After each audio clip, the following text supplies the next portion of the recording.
Сайн байцгаана уу. За. Аав охин хоёр нь хаана вэ? Саяны дөрөвний хаан ноёо эргэл мөнх сэрдэг дээр. Хойно юу харагдаж байна? Хүсгэл далай маань. Хүсгэл далаа. Сагая. Ийшээ гарч ирэх гэдэг санаа хэн гаргалаа? Би гаргасан. Чи гаргасан. Энэ зүүн нөгөө хөвсгөл далайхын хойнд амарсан шүү дээ, тий? Тэгээд ийм сайхан хайрхан байдгийн байна гэдгийг мэдээд тэгсэн дээ гэж бодоод зорилгоо олгоод хоёлоо гараад ирлээ. Тэгээ хоёлоо гараад ирлээ. Тэглээ. Тэгээд ер нь бас их сүрдмээр ахтар болно шүү. Жаахан аюу. Тийээс. Та нэг хэсэг газар хийвгүй байгаа ч. Гэтэ гоё гарлаа. Энэ 3491 м өндөртэй.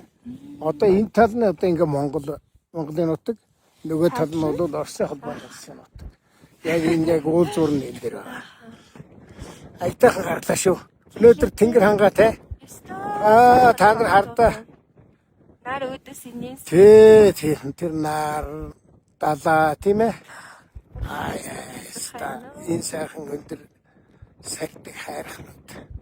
Гоё байна. Болов минь ах. За ямар ч байсан зуныхаа нэг хилээд байсан юмыг өнөөдөр ингээд хэрэгжүүлж чадлаа. За баяр хүргэе минь ах. Баярлалаа.